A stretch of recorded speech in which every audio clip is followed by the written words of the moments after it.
Okay, Jeff, I think we're ready.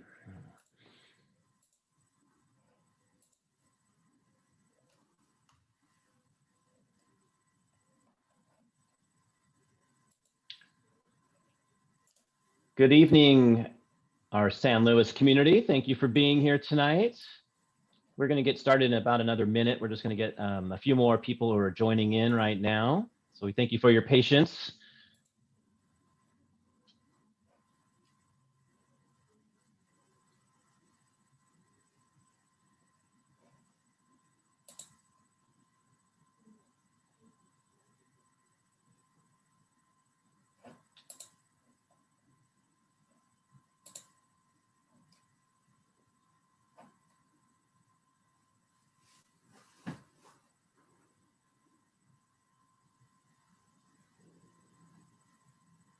Okay. Well, good evening. My name is Greg Avakian. I'm the director for the Parks and Recreation Department with the City of San Luis Obispo, and we're very excited to be able to present this workshop with our community tonight. This is a 3-year project that has took a little pause last spring around this time for a couple months based on the pandemic that we're all kind of still in the midst of right now. But the staff are here tonight with Parks and Recreation Department, as well as our senior planner, Shauna Scott, who's been a part of this project since day one, which started back in 2018. So tonight we're going to go through our public draft of the Parks and Recreation Blueprint for the Future. It spans the years 2021 to 2041. This might be more commonly known as a master plan, but we have chosen to kind of rebrand that, and we're using the words blueprint and Parks and Recreation plan. It's a 2-part combination plan that also includes our general plan element update, which is a little bit more into the policies and helps kind of guide the department and the city for a lot of our future projects, as well as programs and amenities. And there we go. So tonight we're going to have the opportunity to walk through the chapters in a sense. It's a very lengthy and comprehensive document at this point. Again, 3 years of information, and we want to kind of orientate you to the draft plan itself, and then have an opportunity to answer questions and also be a little more specific about certain priorities within the park systems, as well as our amenities such as facilities. Next slide. Great. So tonight, we're kind of our goals of the evening is, again, like I mentioned, we're going to provide an overview and a background of the plan. Again, the purpose of tonight is really I have the opportunity for you as our community to provide feedback. So we have a couple of different mechanisms between our online polls. We will do a chat in the sidebar of our Zoom chat, as well as have some questions that are more interactive as far as raising your hand and talking actually back and forth with the staff. We're going to talk a little bit about the local revenue measure, which was back in November, the G20, and how that has influenced and impacts some of the programs and amenities and timelines that are going to be a part of this draft, as well as highlight some of the park assessments and implementation process and how that kind of works as we move forward. And then hopefully we'll have a nice, at the finish, give you an update on the timeline of our next steps as we move forward in the next 2.5 months, finalizing this draft for adoption. And then, of course, we'll have more questions and some additional resources to provide you for your enjoyment of this amazing document that we're hoping to showcase tonight. We're hoping that most of you are familiar with our Zoom process and the virtual meetings, but we want to kind of give a refresher. Not everybody uses the same platforms over the last year now. So again, all of our attendees are currently on mute. This way we can do our presentation, avoid any interruptions. We have an opportunity for yourself to rename yourself if you want to, if you're combining yourself as a family and you want to have your family portion of it. If you'd like to, if you're a business address and you want to make it more personal to your personal name, that's fine as well. We have an opportunity for public comment, and we'll kind of go through that on our next slide. And there's a process for that where our staff will recognize you by you raising your hand. So there's a, on the bottom bar of the Zoom, onto the kind of the right-hand side or the bottom bar, if you hover your cursor over that, you'll find a reactions area or a hand. Then you press on that to raise your hand, and that puts you in order on our list of the participant lists, and you'll be called out in order by who raised their hand first. And when you're done, we can then lower your hand. If you choose to be on video, that's your choice, but you can either be just have your name and have your question answered or presented, or you can do a video as well. And we are currently, depending on our attendance tonight, we're going to follow the same rules that we normally do for any public comment with city workshops or commission meetings or our city council meetings with a 3-minute time period. Again, based on our attendance and some of the questions, we might extend that to give more opportunity for lengthy and some more detailed responses. And if we have a large response, you might have to narrow that down a little bit and kind of provide some time for everybody. And then we can always come back at the end of our presentation tonight and provide some more opportunities for discussion. So you'll see a slide like this where our staff will put that up there. Thank you. And then as we kind of move on here, we want to remind everybody that the draft plan document itself, the blueprint for the future, is on our project website. And there's a link right here, and we'll also put it in the chat. So everybody, if you wanted to follow along virtually, you can have those pages there. It's about 150 plus pages. So again, that's kind of the reason we wanted to orientate the community to the draft plan tonight. And then you have, again, about 2.5 months or 2 months or so of some other opportunities to provide feedback. An online mechanism to do feedback is our Open City Hall, and that is linked right there on our project web page as well. And there's a link on that, and you can then have an option to put your feedback and type it out, sort of like an email, but it goes directly into our records based around the draft blueprint. We also have organized an email alias, parksandrecblueprint@slowcity.org, where you can email our staff directly, and we will also have records of that. So as we're going through this tonight, and you think of something next week or a couple days from now, there's these mechanisms to continue to provide feedback to the staff, so we can continue to polish this document and make it the best it can be. And then obviously for our traditional correspondence, you can submit in writing anything to the Parks and Recreation Department, and there's the address on the slide. And we'll have another slide at the end of the presentation to refresh you. Next slide. Great. So again, throughout the presentation, the staff will be utilizing the poll feature to kind of get some feedback and some information from you as our audience tonight. So we do encourage audience participation. We do have it structured, but we do want you to be able to participate. That's the reason we're doing this. It feels a little bit odd for us in the recreation world. We're such people persons.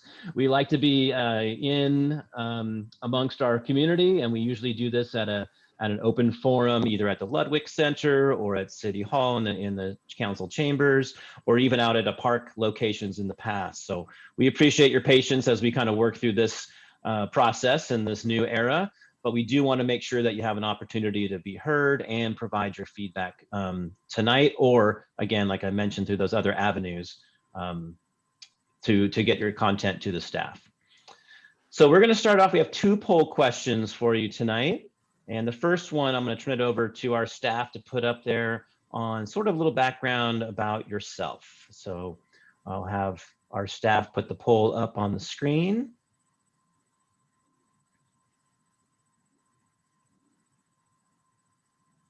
So when you have a chance, we'd love for you to answer those questions, and it'll be a running tally, and then we'll kind of see a little bit of a background of who we have in our audience tonight.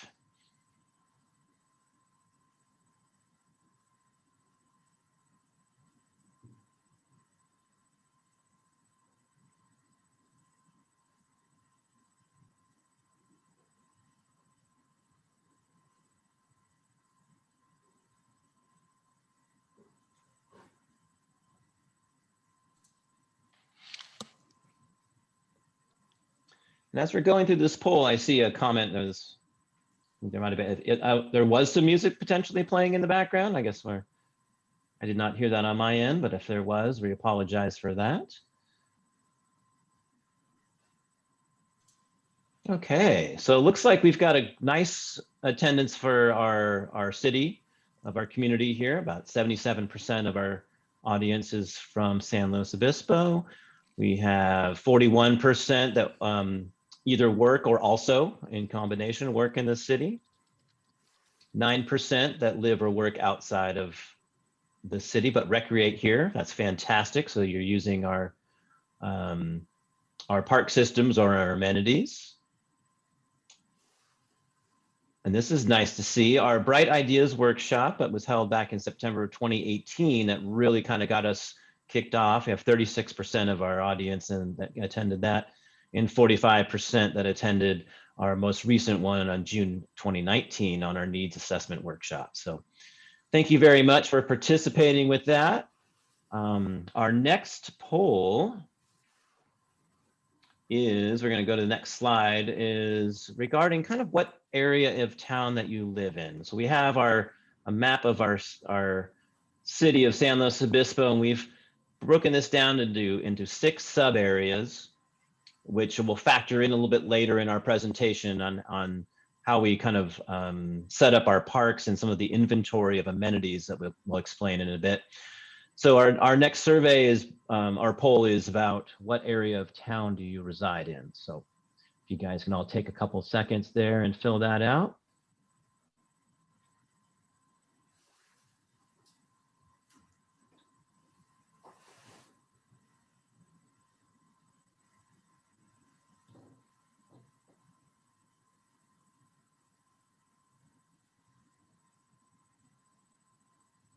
Take a couple more seconds, give everybody a chance to.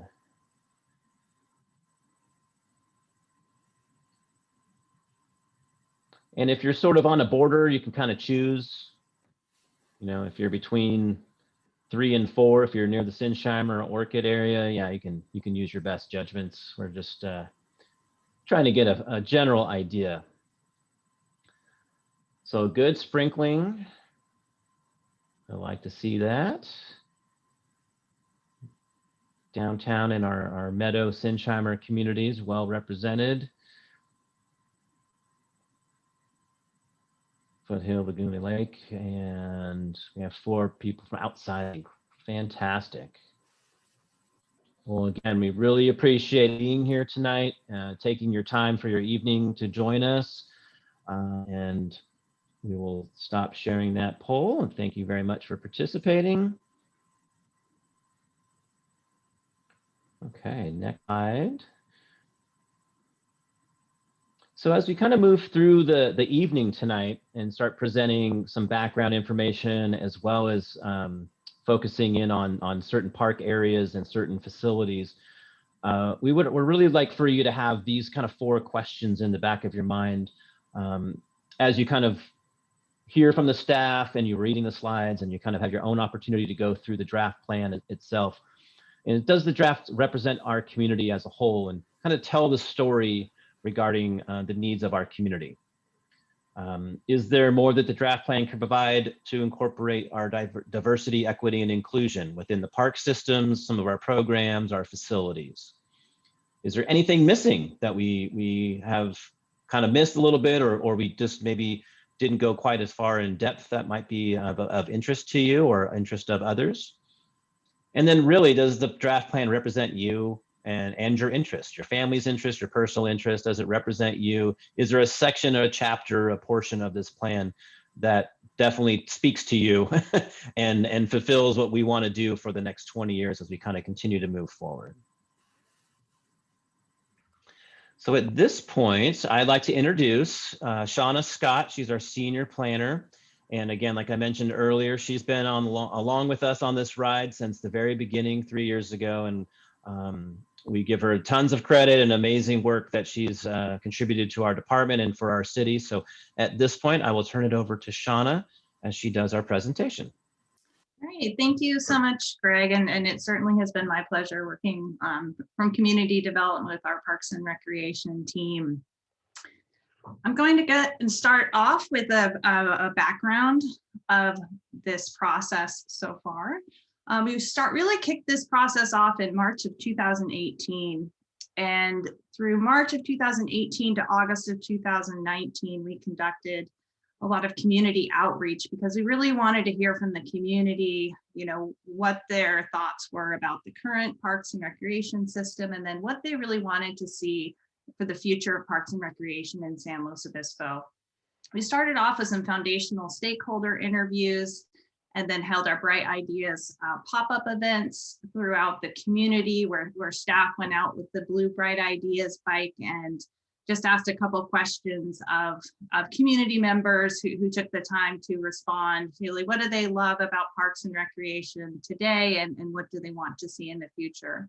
We then held a Bright Ideas public workshop, and I'm glad to see some of you here attended that as well. And also just wanted to say thank you so much to everyone attending with us tonight. We conducted a community needs assessment survey and held a community needs assessment workshop to present the community needs assessment report. That included information from the survey and also all our outreach events up to that date. We conducted additional public outreach through the Parks and Recreation Commission meetings and forums. We collected comments through Open Slow and also received a lot of really good communications directly through email or by phone or in person. In September of 2019, we held a park by park assessment, including park specific recommendations. In November of 2019, we presented the draft themes and strategies, goals and concepts to the Parks and Recreation Commission, and then continued to work on the background of the plan. And in March of 2020, presented the recreation amenities and level of service analysis. In July of 2020, really started getting into some of the meat of the element component of the plan, including the draft vision of the overall plan, goals and policies, and also presented the draft capital costs, which are included in the plan update. In September of 2020, we again kind of hit on and dove a little bit deeper into the capital and operational costs, really those life cycle costs of recreational amenities. And then in October and November of 2020, we conducted a parks and amenities priority exercise, which helped us establish the overarching philosophy for the plan. It helped us identify project priorities in the near term, midterm, and long-term timeframes. And for your reference, when we're talking about near term, that's the 0 to 5 year range. The midterm is the 5 to 10 year range, and the long term is 10 to 20 year timeframe. We also clarified with the commission and the public who attended those meetings the appropriate amenities that should be included within existing and new parks and facilities. As you can see here, this is our path really to get to this point. If you can see our Bright Ideas light bulb here in March 2021, we're holding this virtual community workshop. We'll then proceed to additional meetings with the Parks and Recreation Commission. We'll be holding a study session at City Council, presenting the plan to the Planning Commission, and then ending with consideration and adoption of the plan by the City Council in July. I will be presenting a slide that shows those dates so that you can mark them for your calendars. We really hope the community attends those meetings and continues to provide public comment. So now I'll go ahead and just start diving right into the plan update, starting with chapter 1, which includes, it's an introduction to the plan, and it also introduces the guiding themes, which permeate throughout the plan's recommendations, goals, and policies. These include design excellence, stewardship and sustainability, inclusion and access, building community, partnerships and public engagement, and good governance. Chapters 2 and 3 summarize the community needs, really drawing from the community needs assessment report. This information was presented to the Parks and Recreation Commission and the public as represented in that community needs assessment report. And then chapter 3 includes the community engagement summary, which is a culmination of all the fantastic input that we've received from our community to date. Chapter 4 of the update gets into the goals and policies. And as I mentioned, this is really the component of the plan that represents the general plan element update. The goals that we've identified in this update include build community and neighborhoods. City parks and recreational facilities should build and connect community through inclusive and diverse amenities and programming. A goal to meet the changing needs of our community by leveraging regionalism and creatively increasing the number of city parks, recreational facilities, and amenities to meet our users' needs. We also have a goal of sustainability, which provides this connection to our climate action plan, which was adopted in August of 2020, and also our recently adopted active transportation plan. We want to see our city parks and recreational facilities as vibrant, resilient, and sustainable. We also have a goal to optimize resources, to establish, maintain, and operate parks, facilities, and programs in a manner that is cost-effective and manageable while engaging the community in a manner that optimizes involvement and support. Our final important goal is safety. We want to provide safe, accessible, inclusive, and well-maintained city parks, recreational facilities, and amenities. One thing I wanted to touch on that was important for us to represent in this plan is equitable distribution of recreational amenities throughout our city. We really wanted to look and see where there were access gaps, access in, really can they access parks and facilities by walking from their home where they live. I also wanted to emphasize that this update includes the urban areas of the city and does not include the city's open space, which is covered under separate plans, whether they're natural area plans or a conservation and open space element. What this plan strives to do is provide some key amenities in all of those sub areas that we identified on that map, ranging from playgrounds to roller sport courts, tennis courts, pickleball, basketball, dog parks, turf fields, and also shaded gathering areas for the community.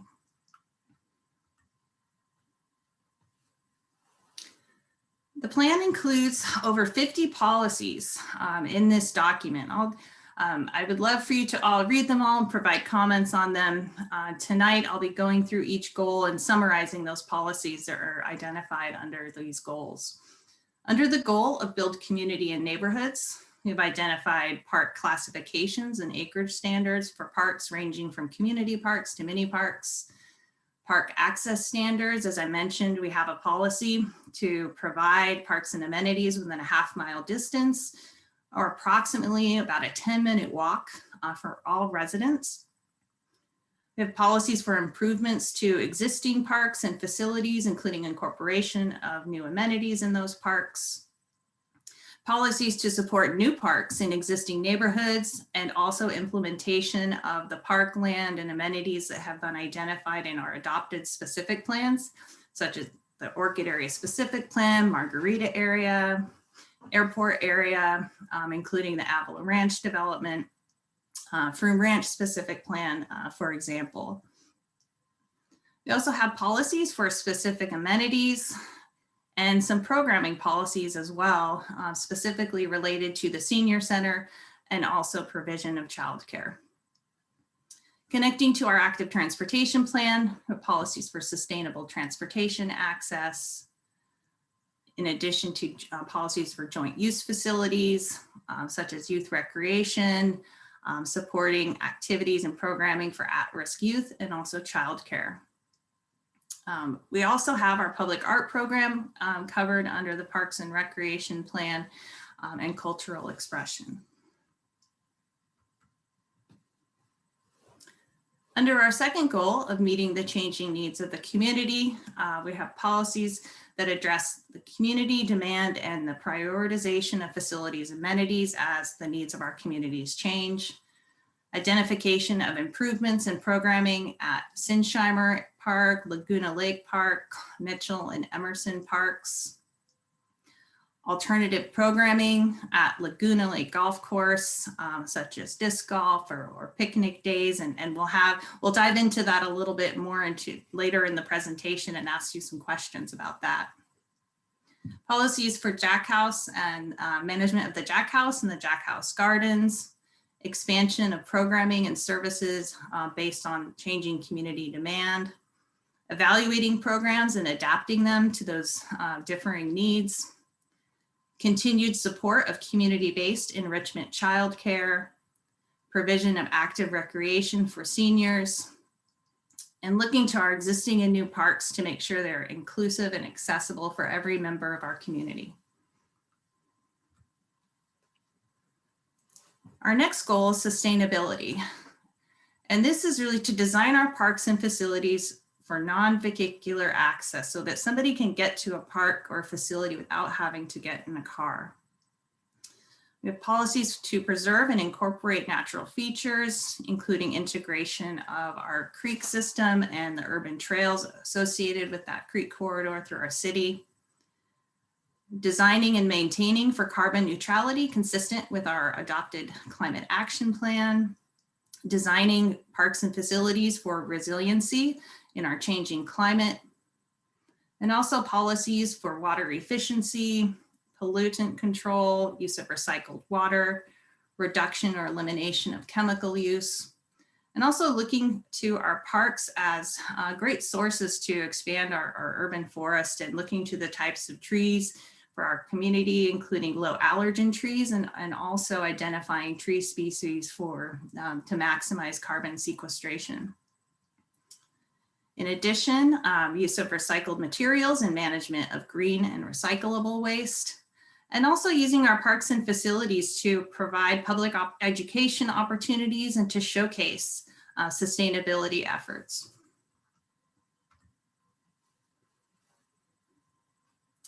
Under our next goal, optimize resources.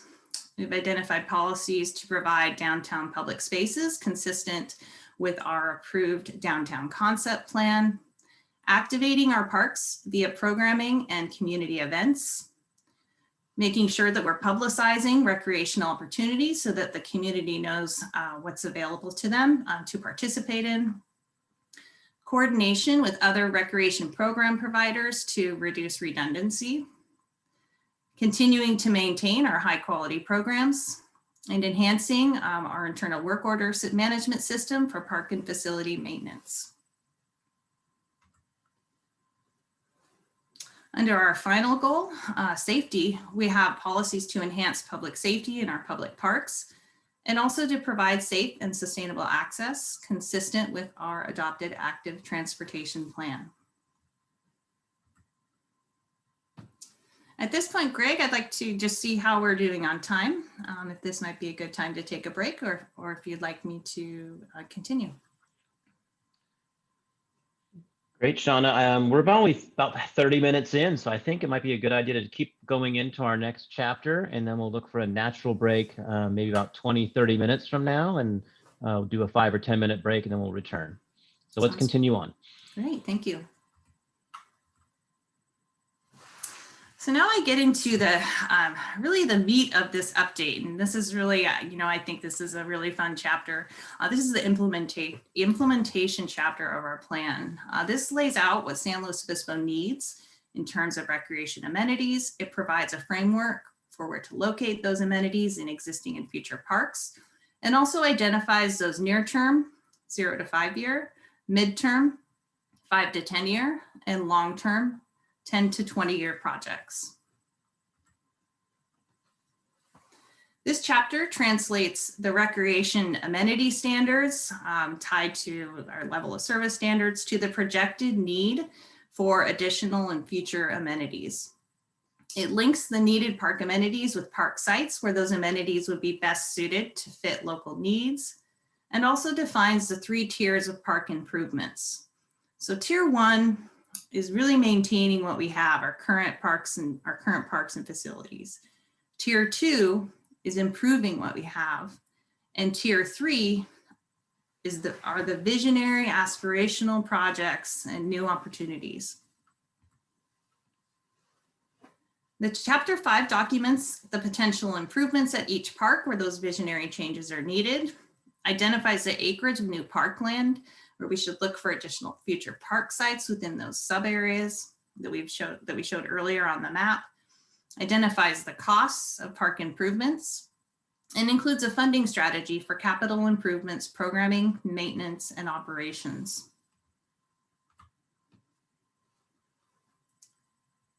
There's a section that discusses park amenity needs, including existing inventory, additional need, access gaps, and priority for these identified amenities, ranging from athletic fields, sports fields, indoor facilities, dog parks and off-leash dog areas, playgrounds, active gathering and picnic areas, and special recreation facilities such as disc golf, golf courses, swim centers, skate parks, and bike pump tracks, for example. The plan identifies park by park needs and priorities. These are grouped by park classification, starting with neighborhood parks and community parks, and are then presented in alphabetical order. The project priorities are identified by those near-term, mid-term, and long-term phases. And for your reference, if you happen to have the plan open on your screen, those needs and priorities are also summarized in table 5-1 of the plan. So starting here with community parks, our community parks are intended to be diverse in character, provide unique features, and include a wide range of amenities which attract users from throughout the city. The city currently has 7 community parks totaling about 100 acres. We've identified some visionary projects for Laguna Lake Park, Meadow Park, and Sinsheimer Park. For Laguna Lake Park in the near and midterm, we've identified a need for a comprehensive phased update to the existing Laguna Lake plan. One thing that plan will need, well, one among many things that plan will need to consider is the trade-offs. You know, what uses should remain, what uses should be discontinued, and what new uses should we include in that area. Some of the identified needs include enhancements to natural, aquatic, and upland areas, lighted or unlighted sports fields and active recreation amenities, provision of fencing and shade, ground treatment of the existing dog area. We've also identified this area as a potential site for a new community center, including both indoor and outdoor areas. It's also identified as a potential new site for a new aquatic center. And this area provides great opportunities for a nature center, youth day camp programming, and also public education, in addition to a botanical garden. We have some poll questions for you regarding this. We'd love to hear your thoughts on this and get some information from you. Thank you for putting that up. I'll pause here while you review the questions and respond.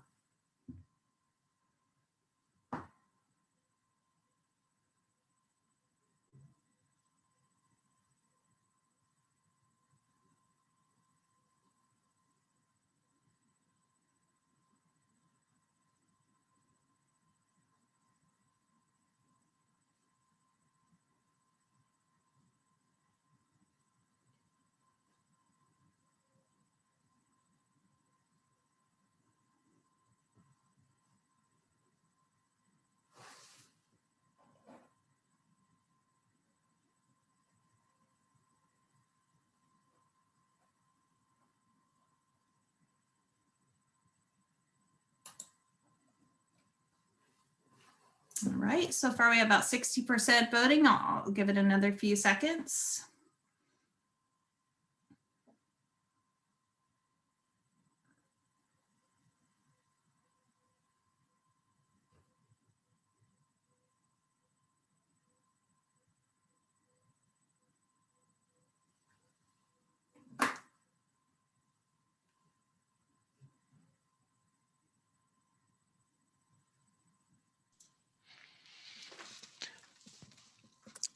All right, Shauna, the polling does seem to have slowed. I'll go ahead and end it and share the results. And we do have some comments in the chat as well. Great. So for this poll, it looks like about 29% of you visit this park weekly, about 18% semi-regularly, 47% occasionally or a few times a year, and 6% choose not to go to this park. And hopefully you've provided your comments there in the chat. Under question 2, 82% of you feel that the near-term assessment of the park is sufficient. 6% do not think the near-term park is the near-term assessment of the park is sufficient. And 12% vote yes, but it's missing something. So please, I hope you've added those comments to the chat. Hi, Shauna. This is Greg. I'm going to Sure. just jump in here. Please do. We've got a couple comments that I'd like to reference from our chat. So one of our community members referenced that they don't go to Laguna Lake Park because the asphalt is very rough and uneven, and that is very well known by us as staff. And it is on our CIP list for the very near future. It was put on hold for a new parking lot asphalt repair based around the upcoming, or pending, I should say, council approval of the dredging project that'll be coming up in the next month or so at a city council meeting. And that'll kind of help dictate. We expect a lot of busy traffic with heavy trucks and a lot of machinery going on during that time. So that was strategically planned to follow after and would most likely be a part of any rehabilitation that we do at the park with new amenities. We have another comment that is based around some more skating. So yeah, another looking for some open areas for roller skating, flat surface type skating we have at the rink over at Santa Rosa Park. Looks like we might need some opportunities to add that as a potential option for Laguna Lake area.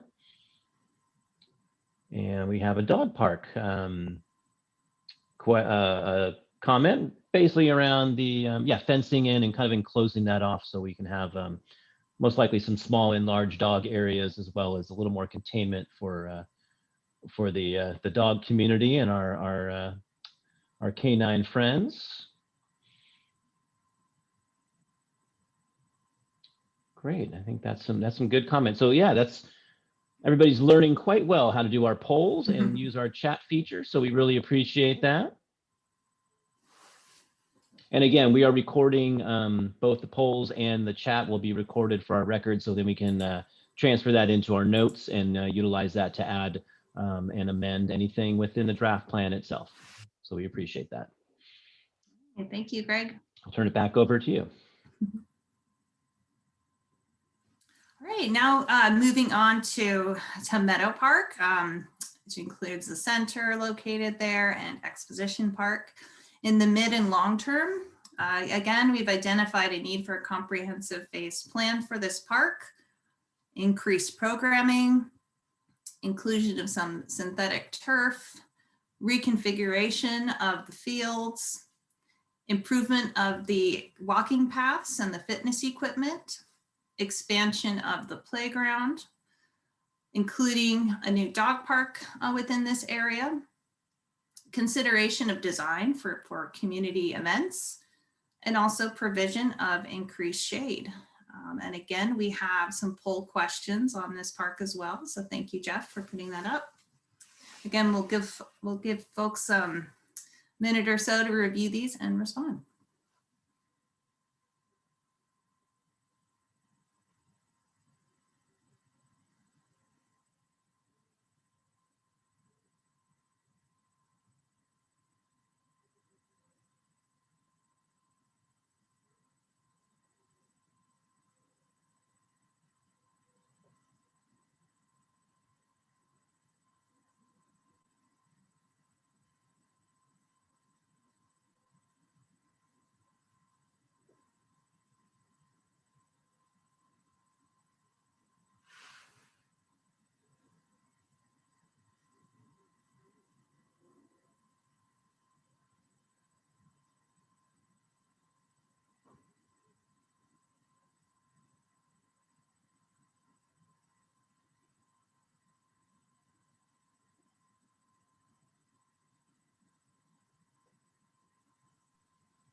Looks like we have about 60% responding. I see it kind of holding.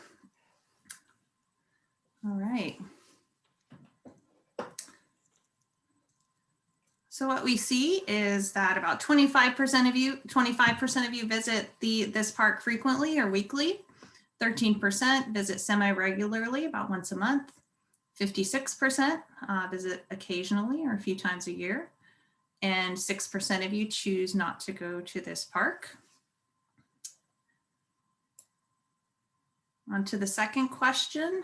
88% of you feel the midterm assessment of the park is sufficient. 6% say no, and 6% say yes, but it's missing something, and hopefully you're using the chat to provide some feedback on that.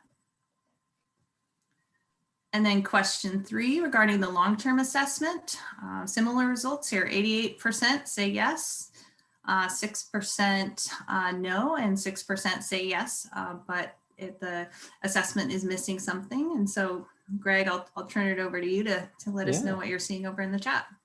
Lots of great different variety of things. So we're kind of give us a couple seconds as we kind of scroll through here. And and again, we might miss a couple, just again, there's quite a few coming through and we'll try to catch those, but trying to get to the top so we can actually go through this the right way. Looks like, again, some nice, again, provisions for some flat surfaces, maybe another opportunity to have a kind of a more of a rink added in, flat surface, kind of like, again, like over at Santa Rosa Park for this side of town, for this sub area, as we're calling our kind of regions of the city here at Meadow Park.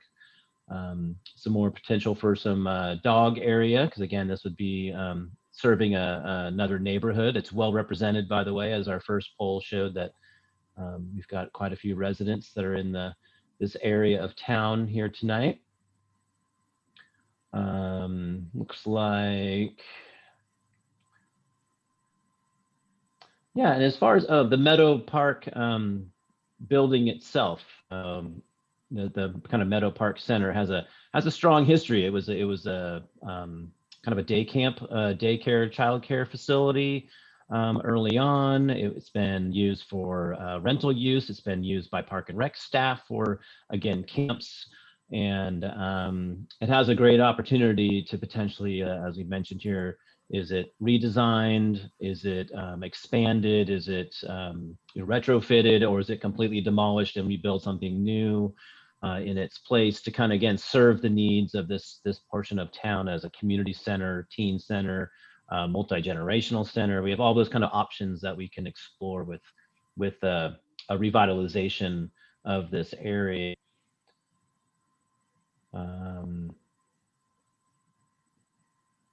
Couple comments again on just, and this kind of goes back to the Laguna Lake Park, but again, respecting that it is a park, it has to also contain some passive area, right? You still want to be able to have that passive recreation where you come to have this beautiful picture here of the exposition park with the stream going through and the bridge and the rolling grass and the trees. That's also important for our parks, that they don't always have to be fully activated with amenities, but how do you find that compromised blend of a mixture? And our community parks have a tendency to do both, right?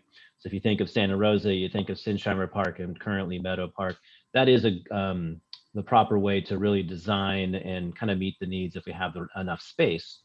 So great input. You guys are well versed. I really appreciate our knowledge base that we have in our community tonight. Thank you, Greg. And yeah, I think we're looking pretty good here. We'll kind of scroll through here, and you can, if you want to move on to the next one, we can address some of the questions in the chat at the next pause. Sounds good. And yeah, just so attendees know, we'll be saving the responses as well. So if by chance you don't specifically hear your comment read here, know that we are seeing, and we'll be saving all of your comments in the chat. And actually, before we move on, this is perfect. You can keep the slide there, but with that, we had a nice playground question that popped up, and I think that's that is an opportunity here to kind of address grounds. There have lifespans. So a lot of our playground features, and if you go to the Sinsheimer Park, you can see that was one of our newer, more advanced playgrounds. And also Islay Park was more of our most recent one, completed in the fall in September. And what's nice is we have an opportunity as they come up for redesign and new amenities to be more inclusive with some new features that might be more universally designed for all body shapes, sizes, and special needs. And that's something that's been a big trend in the last few years of park designs that are a little more accessible and for all ability levels. And that's kind of something that we will be looking at as we move forward with any new park playground designs in the future. Great, thank you. And now moving on to Sinsheimer, and one overarching message that we heard from our Parks and Recreation Commission is to look at a comprehensive phase plan that includes the park, Sinsheimer Stadium, and also Slow Swim, because they are so integrated. They really want to see those all looked at together in one plan, which really makes sense. So, but I'll walk through each of these separately, but just know I'd be looking at them all in one plan. And with all of these items that we've identified that require a subsequent comprehensive plan, that would include a lot of community outreach and input from our community about what should be included in that plan. So in the near term, we've identified the need to expand park programming, address parking issues, include a bike pump track, and also include a dog park or a dog area in this location. In the midterm, looking to incorporate either lighted or additional unlighted tennis and pickleball courts, providing lighting at Stockton Field, remodeling the restroom. We've identified this site for a potential multi-generational community center, and also look to additional land acquisition. As some community members may know, the school district owns some of the land at the Slow Swim Center.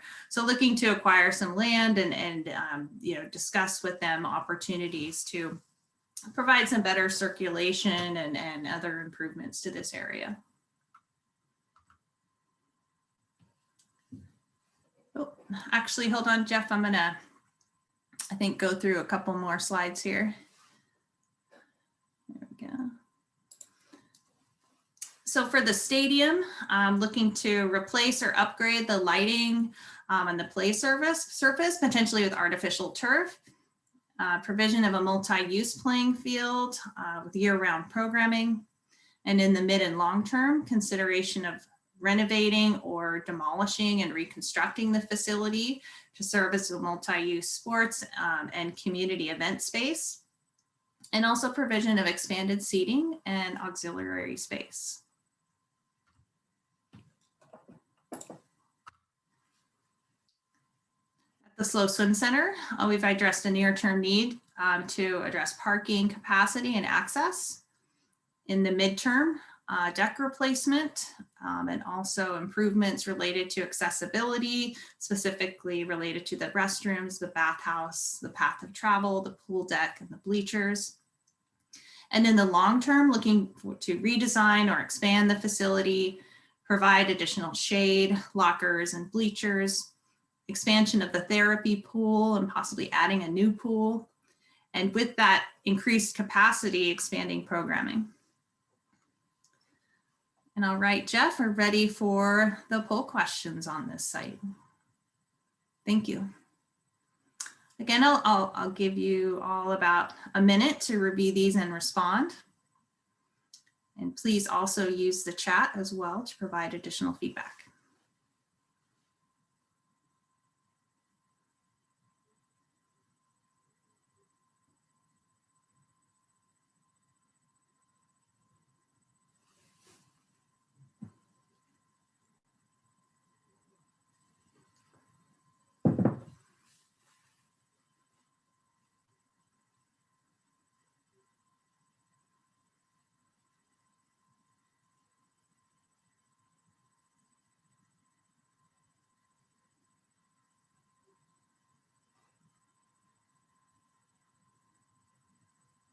All right now we have about 59% responding. Looks like that's holding steady. Okay. All right, so for question 1, how often do you visit this park? Looks like 25% of you visit the park frequently. 25% visit semi-regularly, about once a month. 38% occasionally, and 0% choose not to go to the park, and 13% would like to visit this park. I hope you're able to get out there soon. Question number 2, regarding the near-term assessment, 94% said yes, that the assessment is sufficient, and 6% said yes, but it's missing something, and I'm hoping you've identified what you think it's missing over there in the chat box. And then question number 3, regarding the midterm assessment, 94% of you voted yes, and again, 6% voted yes, but it's missing something. And Greg, do you have any comments to report from the chat on this one?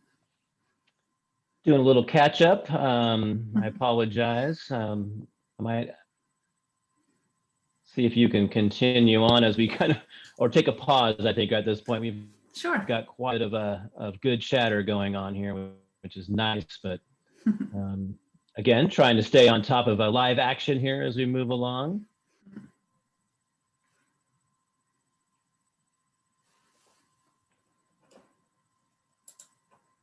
Positive comments, we do like that. That's always nice. I think as we look here again, some suggestions again for expansion of like a more of a kids smaller pool.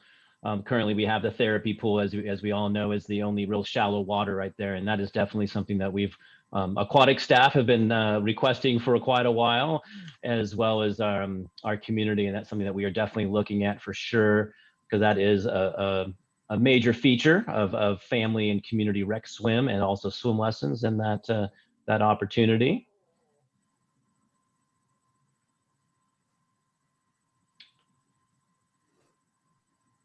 Let's see here. Again, the pump tracks are very clear. We've got some questions, but I think we can address those globally, I think, as we kind of wrap up the presentation near the end.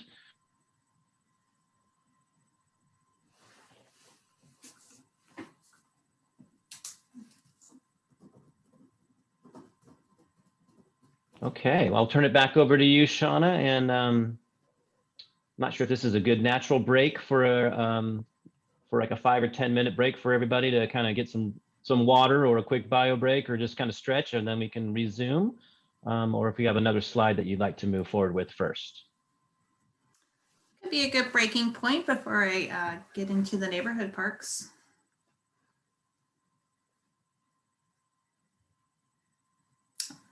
Oh, you're on mute, Greg. It's only been 12 months.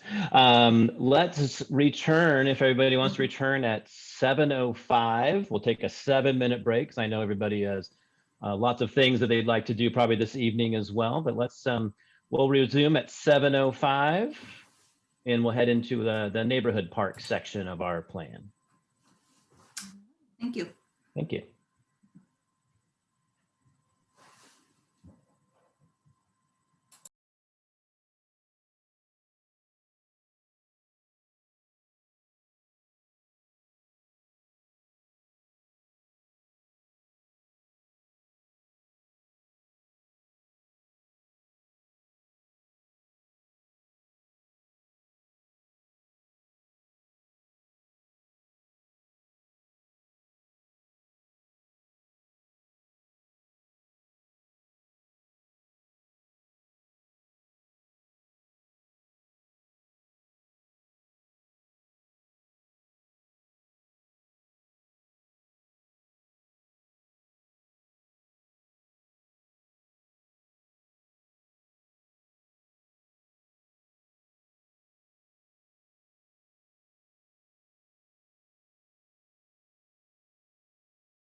Okay, everybody, welcome back. Thank you for your time. And we are now going to continue on with Shauna, breaking it now into our neighborhood park divisions and some examples of that.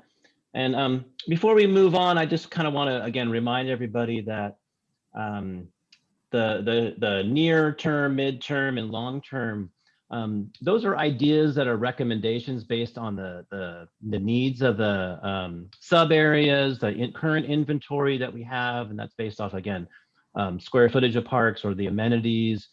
That doesn't mean that we're going to put all those items within that same park area. Again, it's that balance. That's kind of like an opportunity, saying this park provides an opportunity to put these types of amenities in those community parks, not necessarily every single one that we were listing. So just want to make sure that there's not any confusion, that we're not going to fill up every blade of grass will become a basketball, pickleball, tennis, pool, senior center, but it will be the next phase as we kind of move through the adoption part of it, is then doing that a park by park assessment on what's the best amenity for that region or that sub area. And then how do we complement that with another park getting another amenity that we can then, again, hopefully provide everybody's wants and wishes as best we can as we kind of move into the future. So with that, we're going to focus now to what we consider neighborhood parks with Shauna. Yeah, thank you, Greg. And I was looking at a little bit at the comments as well, and definitely encourage the community to take a look at the plan posted online. It does provide a little more information on priorities in that implementation chapter, and breaks down those near-term, midterm, and long-term projects with a little more detail in the plan. So I do encourage you to take a look at that, and certainly as you're reviewing it and thinking on it and talking with your family and your neighbors and your friends and your coworkers, using that open slow as an opportunity to provide additional comments on this, and please also attend these future public meetings that we have and provide your comments there as well, in addition to providing comments via email or if you'd like to submit hard copy comments. So now I'll go ahead and dive into neighborhood parks. So neighborhood parks are intended to be convenient and accessible and provide active and passive recreation to residents within about a 1/2 to 1 mile walking distance. San Luis Obispo has about 10 neighborhood parks totaling about 35 acres currently. Looking to Emerson Park, in the near term, implementation of hopefully some grant funding so that the city can implement the neighborhood park revitalization project. And then in the long term, considering this site for a multi-generational community center. And Greg, I didn't know if at this time you wanted to provide a little more information about that grant opportunity and those exciting improvements coming to that park. Thank you, Shauna. Perfect opportunity here. Not sure if anybody on our in our participation or our community forum workshop right now participated in some of the initial virtual workshops that we conducted in January and early February. The staff worked really hard on putting together a grant application for a state grant called a Revitalization Park Grant. And we focused on Emerson Park. And again, this is something that we had an opportunity to do just recently. We submitted it in March, early March here. So we are looking at the opportunity to potentially do a quicker near-term upgrade if we get this grant funding, which would then revitalize the park as far as adding new amenities, basically kind of refreshing and redoing, the community gardens, basketball court, playground area, adding new amenity potentials there to really address the needs for this community as a downtown focused kind of neighborhood park. So if that is awarded, which we're fingers crossed that the potential could be as early as July, that we would be notified on that, then we can move that up into the queue a little bit quicker as far as getting that project started. If we're not awarded that grant, all that work that was conducted, and I think we did 5 workshops over those 4 or 5 weeks. And we have all that great content now that we could do another community workshop that would then kind of use that, and we focus it in now based off of the priorities within the Parks and Recreation Blueprint Plan. So again, all that effort is not gone to waste, and we're, again, fingers crossed for a grant opportunity that would, again, just expedite a little bit of that opportunity to get the project started earlier. And that, I think, might have a couple themes. So I'll let you go to the next slide, and we'll probably jump back in with some updates on a couple other parks as we move forward. Sure, yeah. Coming up next here is Mitchell Park. So in the near term, we've identified a need for a neighborhood discussion regarding safety within that park. Also opportunities for activation, including branded events. And then Greg, if you'd like to jump back on and provide a little update on the pickleball courts out there at Mitchell Park. Here we're back again. Okay, so part of the needs assessment survey and our inventory research that our consultants did, and a lot of the feedback from all of our Bright Ideas workshops and our public forums that kind of rated Mitchell Park. I believe it had a C or a C- rating as far as kind of the overall park features. We had requests for activation of the park and kind of tying that in with the senior center, the playground, bringing in the downtown as well as the neighborhood community with some activation. And we recently were awarded a grant to design and hopefully install hopefully we can squeeze in 2 pickleball courts that would then provide opportunities for both all multi-generational use for kids, families, adults as well. We have a great opportunity to have our downtown workforce, a nice easy walk over to the park to play some activities, as well as the local neighborhood. And then our senior center is right adjacent there, as you know, in the same park location to hold some classes. And we can definitely have some camps as well for some kiddos to do some lessons or free activities and kind of expose them to recreational, the game recreational pickleball. So that's going to be moving forward, and we're hoping to do another kind of workshop such as this in April to do more feedback from our community as we kind of come up with some tentative designs that we would then go back to City Council and kind of continue that process. And then there's some other upgrades have gone with just some upgrades to the shrubberies and cutbacks and kind of cleaning up the area around the barbecue area, the playground, and the senior center. We've taken advantage of our kind of shelter at home opportunities to kind of clean that up ahead of time. Great, thank you so much. And then looking at this park for midterm and long-term improvements, this site is identified as needing a comprehensive park plan. This area being in the downtown provides a great opportunity for expanded amenities and community programming, multi-generational activation, and community gatherings.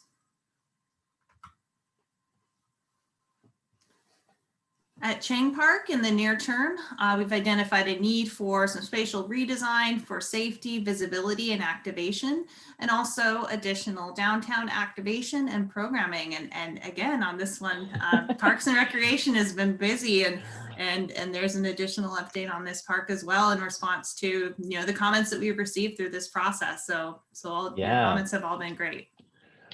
Yes, thanks. I'm back again.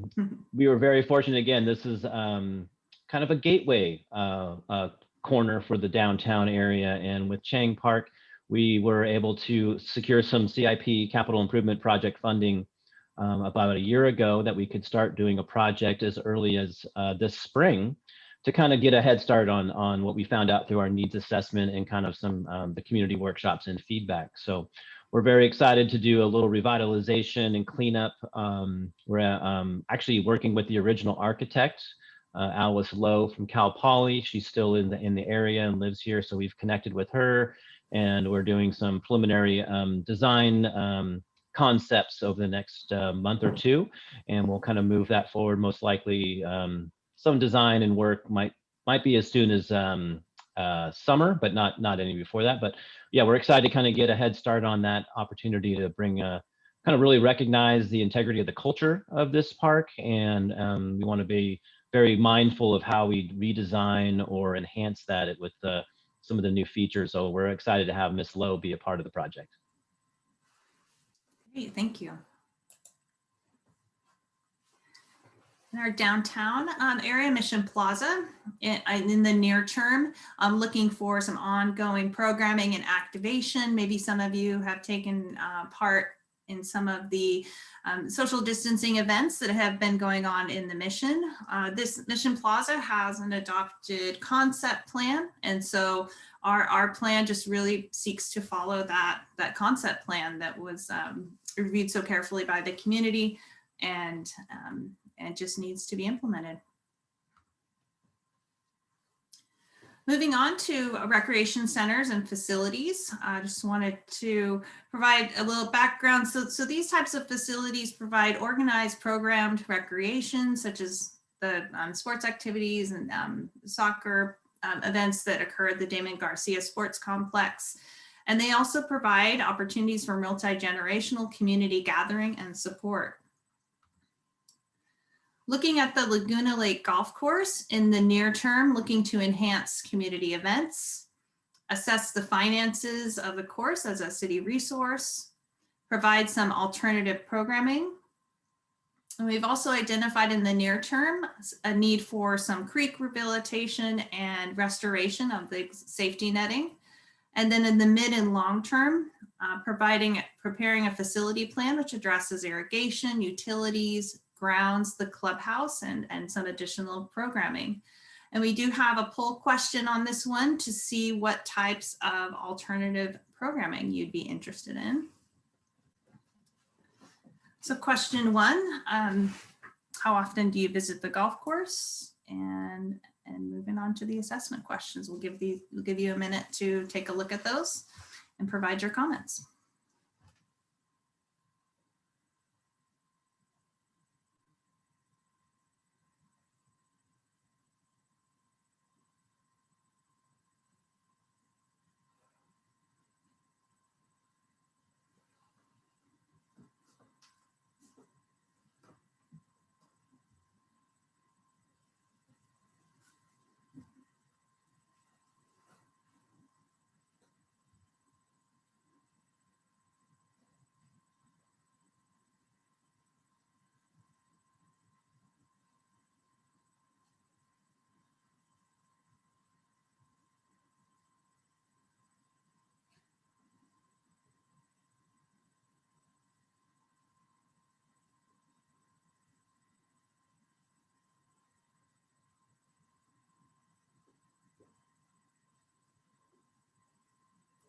All right, thank you. So for number one, how often do you visit the golf course? 6% of you visit frequently.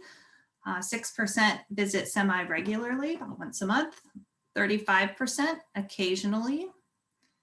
And then 41% choose not to go to the golf course, and hopefully you're providing your comments there in the chat. And then 12% of you would like to visit the golf course, and I hope you do soon. Related to the near-term assessment, 88% voted yes, 6% no, and also 6% yes, but missing something. And then in the third question, regarding the midterm assessment, 94% of you said yes, and 6% said yes, but missing something. And Greg, I'd love to hear what's going on in the chat. Yeah, we've got some great stuff coming through, and as we expected, we were kind of forecasting this may occur, so we appreciate everybody jumping into the chat with us. We might have people who don't golf, right? So we have looked at alternative types of programming. For an example, we do now disc golf. Currently, I think once a month, but it's catching on quickly. So there might be, like one night a week or one afternoon where we have a great partnership with the local community group Slow Throwers that help maintain our two other disc golf courses in town. And they've had some good success with some pilot trials out there. We've done foot golf, which is a unique way of doing it. There's speed golf. There's a lot of different things that could occur that aren't the traditional golf that kind of bring in a different clientele and maybe some more families and kids. At the same time, we've hosted events there, such as the September Scramble. I think we did almost like 5 years of that before doing a hiatus this fall. There's been the Gobble Wobble Turkey Thanksgiving kind of fun run out there on the course. So there's a lot of opportunities to use the course in different ways, and we've heard, as well as the chat, opportunities to do, maybe you can have yoga in the park on Sunday mornings, and then golf can occur after that. Or maybe there's an opportunity to say it's a dog park for an afternoon. Lots of different opportunities. I don't want to go too crazy because I think our golf maintenance staff might get mad at us at this point, but the opportunities that we can use this, it's a park that also is a golf course, and it's a jewel of a spot. It's surrounded by housing and residential areas. We have a school across the street. And we know that section of town continues to grow with new housing. And it's near, shopping centers, and it's a very heavily trafficked roadway. So the opportunity to do some pretty creative upgrades or fine tuning of the course is definitely there. So we appreciate that. And I'm going to look real quick again at some of these comments. There's quite a few, so I'm going to probably miss a couple, but let's see. We're going to scroll, kind of address some of these. Multi-use. Yeah, we had a partnership with the Laguna Middle School for some golf classes, and they do some of the kids do come over after school. But yeah, now that we're looking forward to this coming fall of kind of returning to what we believe will be a regular type format for school, some great opportunities again to partner up with the middle school administration over there and the kids. And again, scrolling as fast as I can. We have got quite a few in there, so I apologize for the stall out here, but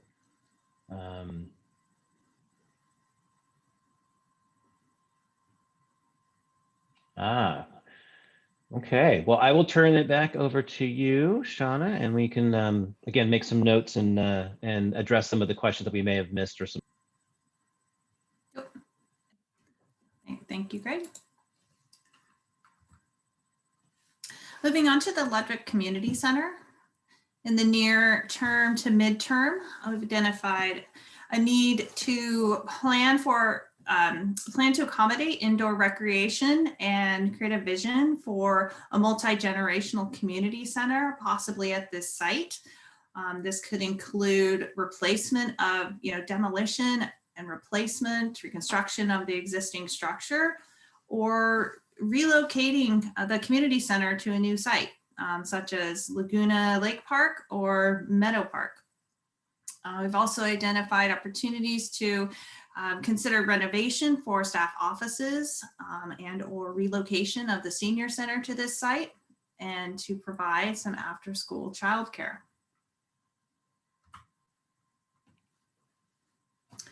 Looking to the railroad safety trail, in the near term to midterm, we heard a need for a bike pump track along this route, improvements to park connections, and upgrading some railroad fencing, and then implementing that railroad overcrossing consistent with the active transportation plan. And one thing to note, we did take this plan to the active transportation committee, and they did also identify that need for improved park connections from this heavily used trail, so that people can either walk, roll, or bike from this location over to Sinsheimer Park.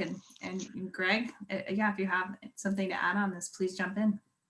Yeah, we just recently, Shauna did a presentation similar to this to the ATC, and we have been working with our staff, as well as kind of incorporating a lot of the hard work that went into the active transportation plan. So we do have some kind of connectivity and accessibility from all our parks. That was a question that was in our chat from a little bit earlier that I wanted to use this slide to kind of address, of those sub areas and making sure that we have accessibility for bike paths, to public transit, to walking paths, from all of our neighborhoods to park in those park locations, as well as the amenities. And that kind of goes back to our philosophy of that having a park area and amenities within a half mile or a 10-minute walk.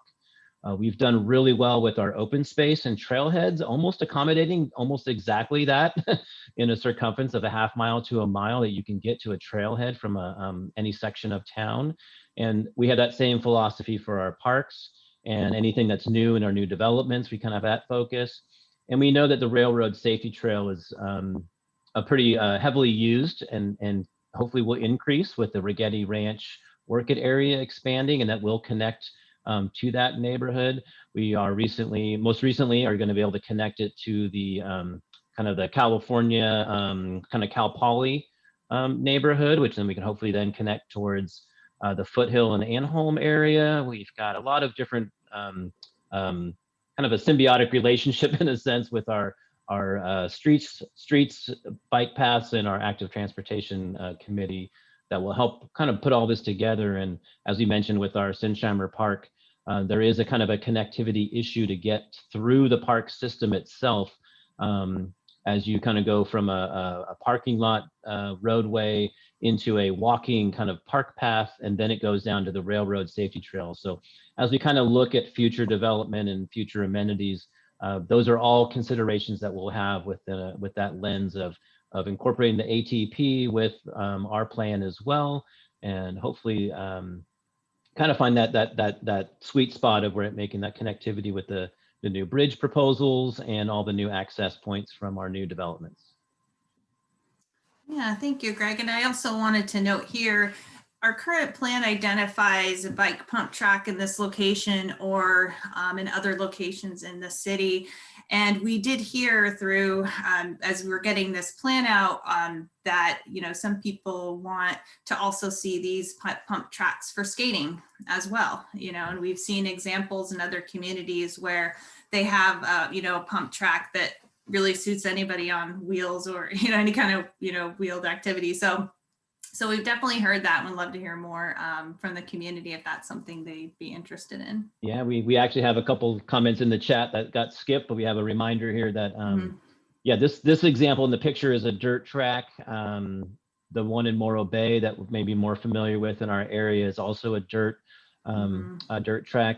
I think, you know, again, we would assess that, but we would look for more of a multi-surface. So you could use scooters, rollerblade, quad kind of skates, as well as some bikes, because it's a great opportunity for learning and confidence building for kids, but it's also pretty fun and even for us to get out there and just have that rolling and undulation type thing. So I encourage you to Google bike pump tracks, and you can see so many different varieties. So as we get closer to options for that, it's an opportunity to then have public input and design input, and we'd have come up a couple different options. But I think the best benefit would have a multi-surface or a surface that can use for multimodal. So we can use all the kind of different, if it's got wheels, that we can put it on there. How's that?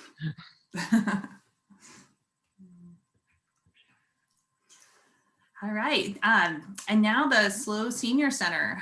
So in the midterm, we've identified a need to re-envision this center. And then in the long term, considering multi-generational use of this facility, more diverse programming, addressing the function, maintenance, security, storage, food handling, accessibility, and also outdoor space associated with this center. And opportunities to augment with child or youth activities such as tutoring, music, crafts, and reading. And so that would be, you know, kind of a senior, child, and youth partnership to connect those generations together. And then also consideration of making this a rentable space. And so now we have some poll questions regarding the center. Jeff, if you want to pull those up, thank you. Again, we'll give you all a minute to take a look at these and respond. And please also use the chat.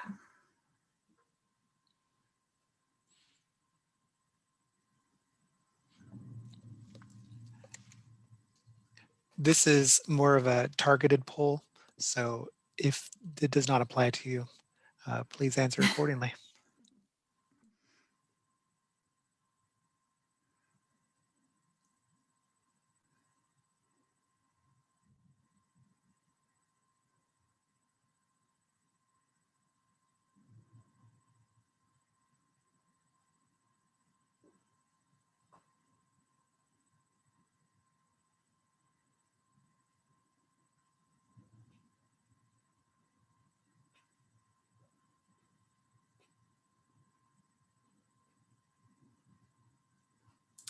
And maybe here, if you're able to join, but you're not a member, or if you are a member and want to see, let us know what types of programming you might be interested in, or other features related to the center over in the chat. Or even if you're looking to the future, consider the future, your future needs. Just a reminder, there's 5 questions here. I know that sometimes on our screens you have to scroll down, so I just want to make sure everybody who's weighing in knows there's 5 different questions there, and we'll get those results for you in a second. But as we kind of wait for that, I just want to say that, yeah, our senior center, unfortunately, because of the guidelines for COVID, has been shuttered since March 17th, March 18th, right around that timeline. And we have not been able to host anything within the facility, and our senior community obviously has been in need for a year now. So we're excited to hopefully get some activities kind of moving forward as we get out of the red tier in the next couple of weeks here, hopefully, and also start re-engaging with our senior board, who I believe we might even have a couple on in attendance tonight. But our staff are, again, we've been kind of on hold with that portion of our community, and it's been a real challenge, I'm sure, for them, but also for staff to kind of get back and get some stuff back in action. So we appreciate everybody's comments and taking your time on the poll to help us out as well. Okay, what do we have for our results here? All right, so it looks like 13% of you are currently members, 19% are of age to join but not a member, 69% of you, it's not applicable. So looking pre-pandemic, if you are a member, looks like one person visits frequently and one person semi-regularly. Looking to question 3, do you feel the assessment of the senior center encompasses the needs and wants of the senior population? 81% voted yes, 13% no, and 6% yes, but missing something. And please, if you haven't already, please add what you think is missing to the chat. We'd love to hear some feedback on that. And question number 4, does the assessment of the senior center encompass the next 20 years? 88% voted yes, 13% no. And then the last question, do you want the senior center incorporated into a larger multi-generational center, or would you like to see it separate, independent of a multi-generational center? 94% of you like the idea of a larger multi-generational center, and 1% voted other. And I hope you provided your comments in the chat. And Greg, are we seeing any comments there in the chat related to these questions to highlight here?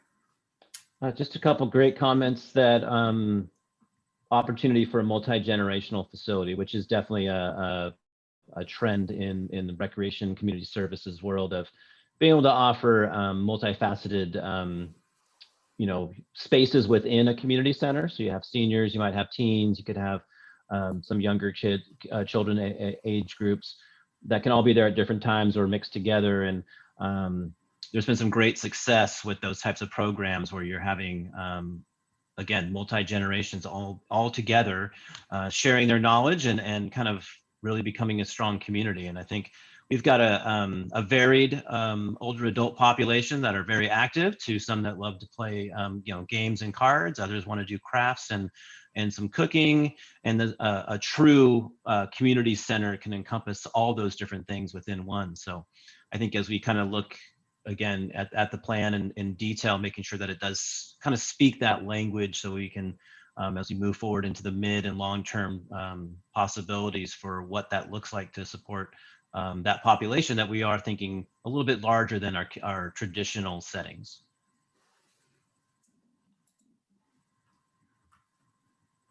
Okay. So now I wanted to highlight some key next steps. And as I mentioned, you can provide public comment at any time. And we also encourage Spread the word about these next meetings. On April 7th, we'll be going back to the Parks and Recreation Commission to further review the public draft and also to provide the commission with a summary of all the great input that you've provided tonight, and then also through Open Slow and other avenues. On May 4th, we'll be providing a study session for our City Council. On May 12th, going back to the Parks and Recreation Commission. At this point, we're anticipating the commission will be ready to provide a recommendation to the Planning Commission. And then that Planning Commission is currently scheduled for May 26th, and our Planning Commission then makes a recommendation to our City Council. And then July 6th will be an exciting date where we go to City Council and they hopefully adopt the final plan. So again, we kind of bring up these questions again as you've been listening to the presentation. And I believe, do we have poll questions on this one, Greg? I don't believe so. I think this is more, Okay. Oh no, we do. I'm Okay. sorry. I think we do. Okay. Great, great. Here we go. We'll give you all maybe about a minute and a half to think about these, and please continue to think about these questions and other questions you may have, and provide your feedback.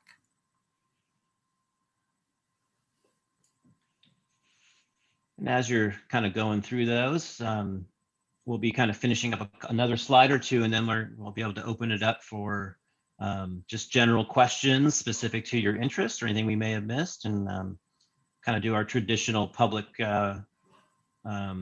comment period.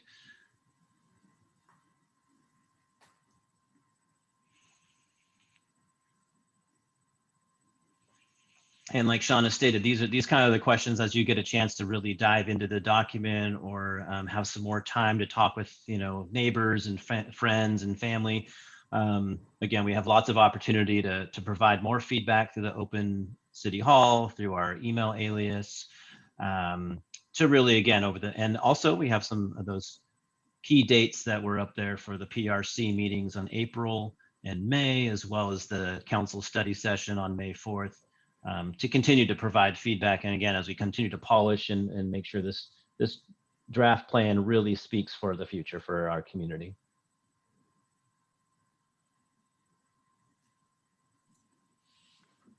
We're at about a minute and a half into the polling.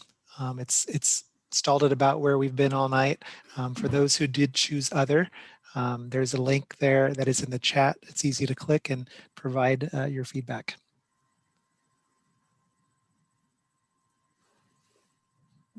All right, so first, 80% of you feel that the plan represents the community as a whole and really tells the story regarding the needs of the community. 7% said no, and I really hope you provide some additional feedback to us related to that. And also other 13% of you want to continue to think about this and provide additional feedback. So thank you. On number 2, is there more the draft plan can provide to further incorporate diversity, equity, and inclusion? 60% of you said yes. 27% voted no, and 13% will continue to provide feedback on the Open City Hall. So please add, for those of you had voted yes, please add your comments to the chat or those other avenues that we've identified for public comment. Question 3, is there anything missing from this draft plan that would be important to include? 20% voted yes, and again, please provide your feedback related to that. 60% voted no, and 20% will continue to provide feedback via these other avenues. Number 4, does the draft plan represent you and or your interests? 67% said yes, 7% said no, and 27% will continue to provide feedback. All right, thank you for participating in our polls.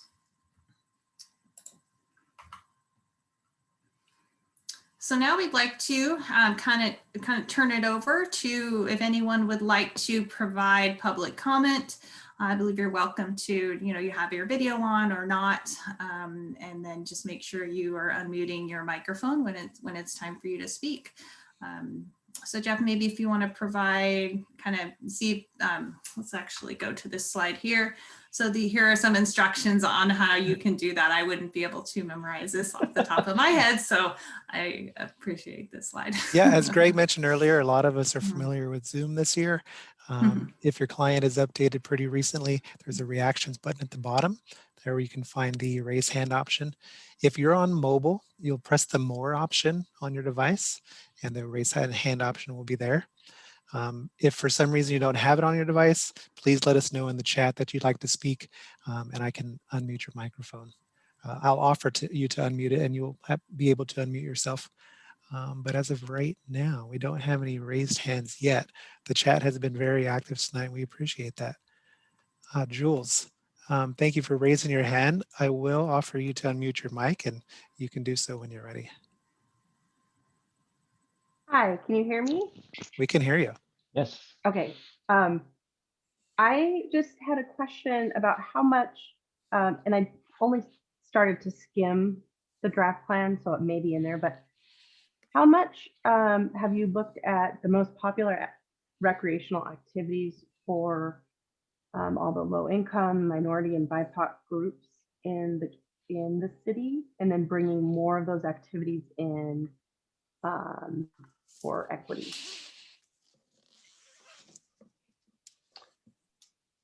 Fantastic question. I really appreciate that.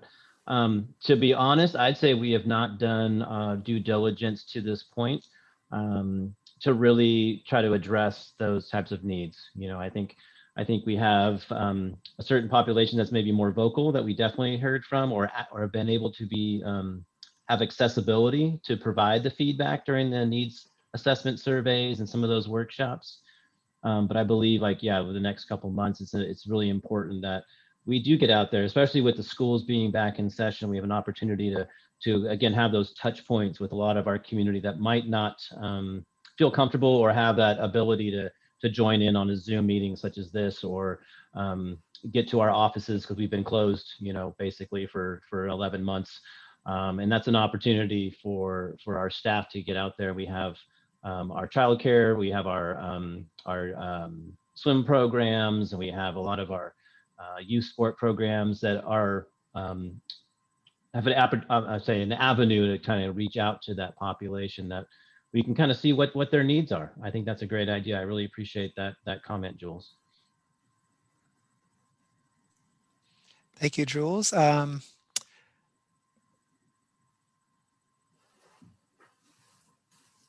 see. Jules, did you have another question or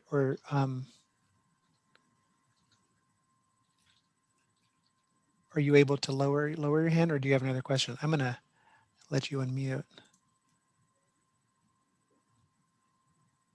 Okay. I don't have any more questions. Sorry. Great. Thank you. Okay. Shauna, to start the timer. We might be able. Sorry, Shauna, to start the timer on the slide, you just click with your mouse. Brett, I will ask you to unmute your mic. And you'll have 3 minutes. Okay, thank you. So I'm just kind of wondering a little bit with regards to Laguna Lake Park. I'm not going to get into the definitions of what community parks mean and what that entails, but that park has certainly historically been considered for passive recreation uses. And what I'm reading in this plan is a very developed park. And I'm just really wondering where those concepts have come from and how much. I'm certain there were comments made at some of the public workshops, but I'm really wondering just how many folks said, oh, we want to put a swim center there, or oh, we want to have a community center there, or we want to have a ball field, we want to have tennis courts. I mean, this goes back a long ways from the days of Paul Lesage, when he was looking at, putting in tennis courts there. And so I am really concerned that that's a substantial change in the focus of that area. And I think if you look forward into the future, and I'm not suggesting this is going to become Central Park, because obviously it is not, but where are those areas going to be that are going to be passive recreation areas? I mean, it's easy enough to build a lot of buildings, but basically what I'm looking at with this plan, even in its infancy, is basically paving over what I would call the more active area that has the dog park and the rest. And, you know, the one thing that always concerns me is when I see the word underutilized. Developers love to use the word underutilized. If they can make a profit on something, it's underutilized. But I guess my issue is the reason that park is, quote, underutilized is because the lake isn't what it used to be in the past. And so you don't see fishing, you don't see boating. You're seeing a little bit of that now, but certainly not like it was in the early 70s. And so I think the focus really needs to be looked at on some maintenance issues. We haven't done anything with the Dr. Spangler running trails. I don't even know when those were last resurfaced, 20 years ago? Not even sure, it's been so long. I mean, so I think the issue needs to be really a focus on the lake, and then you can look at the rest of it sometime in the future.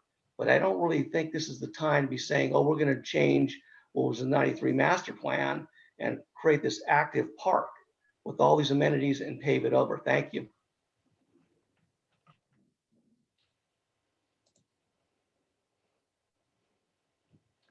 Yeah, thank you, Mr. Cross. We appreciate that perspective. I just want to remind everybody that a lot of the short term or near term, midterm, and long term are, again, those are consultant recommendations. Those are based off of needs assessment or inventory that was lacking. What's nice about this plan is, especially with those larger, like we consider community parks, such as Laguna Lake Park, Sinsheimer Park, Meadow Park, staff would be conducting what we call like a mini master plan for those specific areas, much like you mentioned before, the initial master plan for Laguna Lake Park. Yeah, we used to do a lot of boat. It had a boat dock. It had sailing. There was rowing going on out there. That lake was very active back in its original, especially in the late 80s and early 90s. And we've kind of lost that. And I think we're hoping that the dredging project might help kind of revitalize that area. Does the kind of mini master plan for Laguna Lake incorporate more of a kind of waterfront, revitalization for that area? How do we kind of make that blend? And if we're able to find ball fields or a pool or a community center that's a different location, let's say Meadow Park or the Laguna Lake Golf Course, for example, those are the things I think they're putting out there, that there's a lack of amenities in that sub area of town. It doesn't necessarily have to be in that specific location. So as you could see, there's a lot of spots for senior centers and multi-generational centers at Meadow, Ludwig, or even at Emerson, it was mentioned. So I think that's the nice thing, is it's a conceptual kind of plan. It gives us staff and the community opportunities to then have the focus groups kind of focus on a specific sub area, and we kind of have to kind of see where that puzzle all comes together to get the best of the best. So having that gateway towards the open space with behind the dog park area, we have a nice accessible trail now, kind of along the waterfront at the north end. It was at the northwest side of the park. We have the gazebo that's still out there for having some nature events. It could be a nature center put in over there. So again, the reason we're doing this is to kind of get that kind of feedback, make sure that this plan tells the right story. And it sounds like that might be telling a more of a activation story versus kind of that blending of how do you capture the essence of Laguna Lake and also maintain that essence of Laguna Lake, but also kind of address some of the needs that the community is looking for. So I think as we kind of move forward, again, once the plan's adopted, that's when we can start having those focus groups for individual park or neighborhood park areas. And that's the best time to kind of come again with ideas and creativity and kind of move forward with that. Yeah, certainly, Greg. And yeah, as you mentioned, it was really one of those locations where it really needs that some kind of update to that plan, where we hear more from the community, because we certainly understand that there, may be trade-offs. If if there's more active recreation, that's a trade-off in some areas for the passive recreation. And so we want to be able to strike the appropriate balance through additional focused outreach in that area. And I know it's very emotional. We just had a nice I'm sorry, we have someone coming in. We had a nice discussion at City Council a week ago about the evening access to Cerro San Luis, for example. Very spirited is probably how I would say it. The opportunity that the city has taken a very proactive approach to open space and making sure that we have close to over almost 4,050 acres of open space and getting close to 60 miles of trail. And there's still a commitment with a major city goal for open space and that stewardship of the protecting our lands and our space for those passive and natural areas. So I do think that Laguna Lake is still a gateway and is an important part of that package in a sense. Great. Okay, looks like we have another. Yeah, thank you, Mr. Cross. Lisa, thank you for your patience. I will ask you to unmute and you will have 3 minutes. Hi there. I appreciate all the work that's gone into this meeting, and I've attended lots of them in person before the pandemic too. So it seems like a small thing, but I was up in Paso last summer, even though it was the pandemic, and I went to use the bathroom facilities, and I was pretty impressed in the park, the main park in Paso. I'm sorry, I don't remember the name of the park, but warm water, soap, and the hand blowers. And I really feel like our public restrooms in the Mission, at Mitchell Park, at Meadow Park, like I go to parks and they're really lacking. I just really feel like we need to have soap, some sort of mechanism that can withstand people using it, in a very tough way. Yep. I know that happens, but that was just my 2 cents. If we have money coming in to help us to improve our facilities, I think that's a big improvement that I'd like to see all over the city, especially with the pandemic, but in general, a lot of different ages, a lot of walks of life really would like an updated restroom facility with warm water, soap. There's no soap in San Luis City. Correct me if I'm wrong. I'd love it. I'd love to be wrong about that. So thank you anyway. Great. I'll address that comment quickly here. We have other people that have their hands raised. I would say that staff are in agreement with that. We have a lot of older facilities. Most of our parks are in the 1980s construction timeline, and the upgrades are not quite catching up to the times. And this is that opportunity. Purposefully, we have taken a kind of a pause on a lot of new things because of the master plan process. We didn't want to build something or make an update and then realize from the master plan and all the needs assessments and the consultants saying, oh, actually, where that bathroom is that you just upgraded, we're going to move that. And we're suggesting putting a community center there. So I think with Measure G20 funding, with our focus now on revitalizing and enhancing our parks, we're hoping that, that's part of it. Playgrounds, restrooms, picnic areas, barbecue areas, the social gathering that we can hopefully kind of return to again, will all hopefully get elevated to more modern and include soap and warm water. I love it. So maybe we'll get some t-shirts made that kind of help promote that. So I think that's, again, as we kind of come into new amenities and new upgrades, that we'll kind of put that on our list. So thank you. Thank you, Lisa. Marina, we see you. I will ask you to unmute and you should be able to do so. All right, can you hear me? Yes.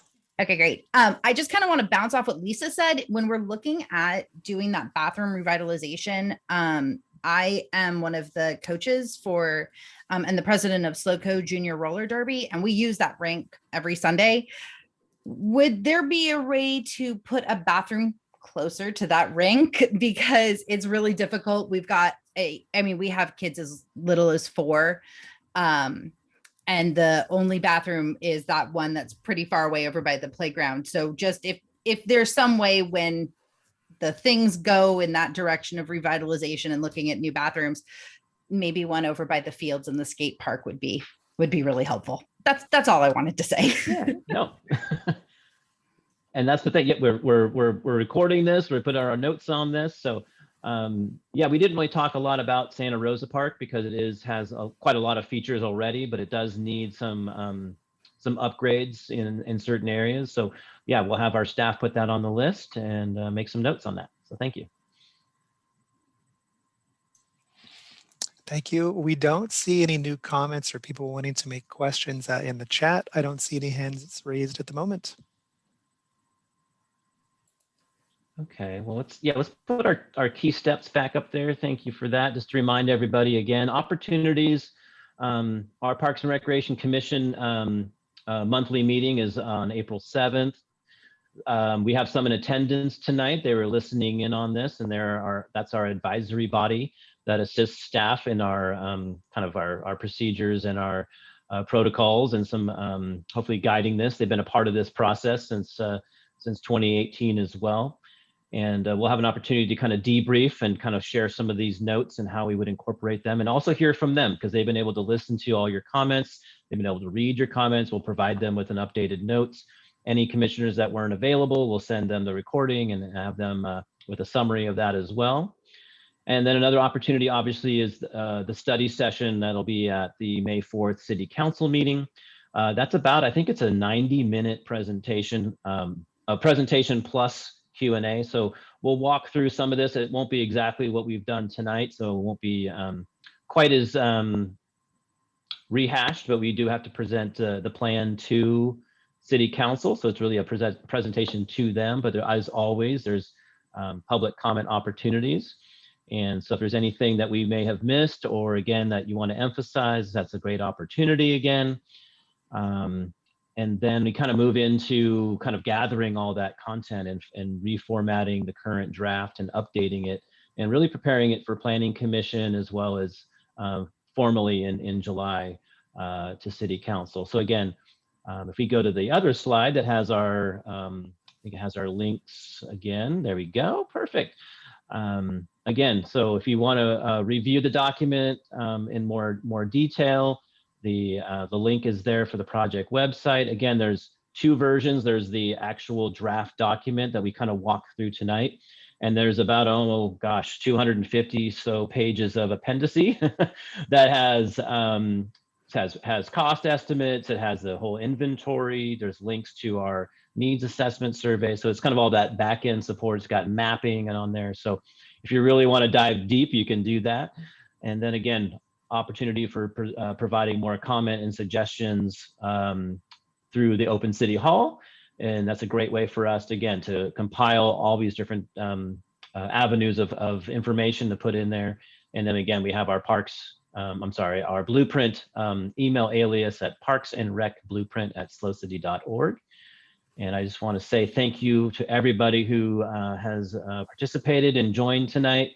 Big thank you to Shauna for walking us through a very comprehensive draft plan and some great slides and hopefully visuals. And again, the feedback and community support with the comments, and then your ideas of items that we may have missed, and your lens to help us out with the polls and comments are very much appreciated. And we look forward to having more as, again, we make this final document in the next 2 months or so, polish it up and get it ready to go for City Council. And with that, with no hands, I believe at 8:01, we are finished up for evening. So again, thanks everybody for being a part of this, and we hope a great rest of the week and weekend ahead of you. Thank you, everybody. I will end the meeting. Thank you.